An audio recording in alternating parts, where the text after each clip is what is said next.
Now, I think it's pretty safe to say that the future of the Star Wars universe seems to be quite expansive, not just with their current books, novels, comics, and video games, but also, let's not forget about the new Star Wars TV shows and movies that are currently in the works by Disney and Lucasfilm, as well as a handful of other projects that they are currently and actively working on behind the scenes to really prepare the Star Wars fans for something quite incredible. This is Mike Zero. Make sure to subscribe if you're new to the channel for future Star Wars updates. Also, by the way guys, make sure to drop a thumbs up on this video to support the channel. I thank you all so very much for the kind support. It is greatly appreciated. Now, one thing that, of course, the Disney executives, including Bob Chapek, the CEO, and what they're preparing is that they really are trying their absolute best to find ways to enhance the Star Wars experience by dragging Star Wars legends into the current canon, and exactly how they can keep things as accurate as possible to the new Star Wars universe moving ahead. Now, given that there's a lot of things happening behind the scenes between FAVREAU, Filoni, and Lucas, and Kathleen Kennedy and Leslie Headland working on the Acolyte series separately, and how they lost a lot of creative power over that show, there's a lot of, progression between what John and Dave are developing and what Kathy and Leslie are creating. And that brings us to the next thing here, is that everything related to what Bob Chapek had to say most recently has a lot to do with him admitting the truth about the past Star Wars TV shows that a lot of fans actually gave a lot of criticism toward Disney, and exactly what Chapek had to say about all of this. And it's actually quite surprising because I don't know if you guys have been aware, but Chapek has been actually calling out Bob Iger, the previous Disney CEO, on multiple occasions throughout this year of 2022. But moving on from all of this, he goes on, of course, to unveil new things about the Star Wars universe and more. But with many new Star Wars projects being developed by Disney and Lucasfilm behind the scenes, in order to expand the franchise by Favreau and Filoni, Bob Chapek has been very talkative recently about the Star Wars universe to the fans. Now, recently in an interview, Chapek went on to admit the truth about a couple of things related to the Star Wars franchise and the Star Wars fandom. Now, Chapek stated the following to fans: "There is one thing I must be upfront about this dedicated fan base that was only made possible because of George and what he contributed to the film industry. We realized that we had made some mistakes along the road with our two big projects, The Book of Boba Fett and Obi-Wan Kenobi. We realize now that we should have done things very differently with these two.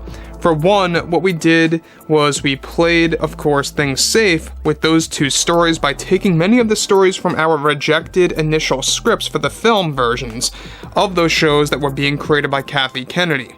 We also moved through production way too fast with these series that led to us missing some vital components to creating a quality service. Let me reassure fans that we are working on ways to retell those stories and how we can only improve from those mistakes that we have made with those shows." Now, let's just pause here quickly for a second of what Chapek is saying. Now, for those of you that have been very well out of the loop, The Book of Boba Fett and Kenobi were probably the two big TV shows that got a lot of criticism. Granted, we haven't gotten all that many shows to begin with just yet, but Mando Season 1 and Season 2 have been very loved by fans for multiple reasons. I mean, let's face it, it's very much alive within the Star Wars universe and how it pays a lot of respect to George Lucas's vision of that simplicity of Star Wars and the bare bones style of the franchise. I like that. But what they did with the Kenobi series, I will admit, I had problems with it. It has some good moments in there, let's not deny that. It has some good moments, good little clips and scenes here and there that you can skim through. And so the same exact thing goes for the Book of Boba Fett, but as the shows in their entirety, they weren't really all that well received by a lot of the fans that really are very passionate about the Star Wars universe. Maybe they were loved by more casual fans, but the real fans that are really passionate and know everything about the franchise are the ones that really had some issues with these two Star Wars shows moving forward. Now, Bob Chapek admitting here that they basically took the initial scripts from the solo versions of the films of those shows and actually used that in those series, and that's why it had a lot of problems, because For the one thing being here, of course, those two shows were based on the movie scripts, loosely or lightly, whatever have you, by Kathleen Kennedy that she was in control of well before those shows even aired.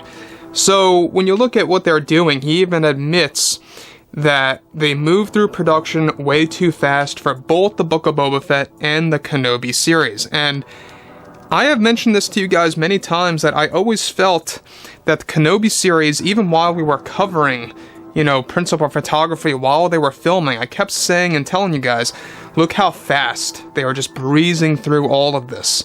It's because a majority of it was done in the studio in front of their new technology by ILM, and they were able to really just do everything on stage with the big screen around them, doing a majority of those scenes with, some practical effects, here and there, and real sets, but for the most part, they had little to none on-location shooting. They had one in Joshua Tree that served as the flashback of, not the flashback, but the vision, I should say, of Anakin Skywalker in front of Kenobi, and so on and so forth. But I digress.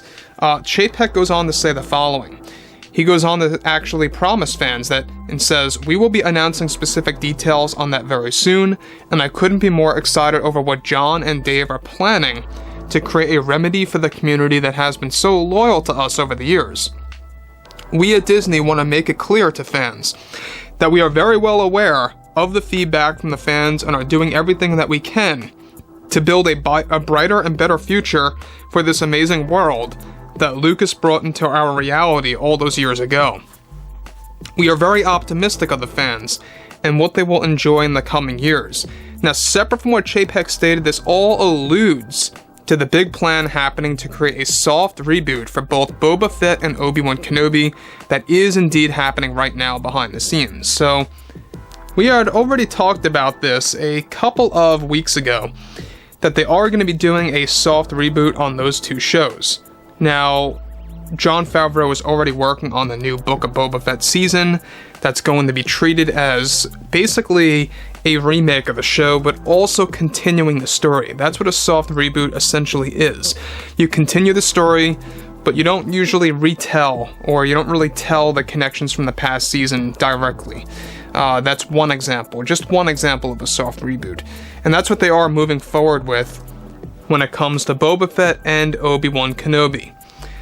So, there's a lot of things coming out of this. Obviously, a lot of fans are very much, excited for what's to happen between those two projects, and I think that Bob Chapek finally admitting this, it at least shows some effort of concern for the Star Wars franchise, and really showing at least some sort of loyalty to the Star Wars fandom, I guess you could say. Maybe it's out of desperation, maybe it's not, but who knows.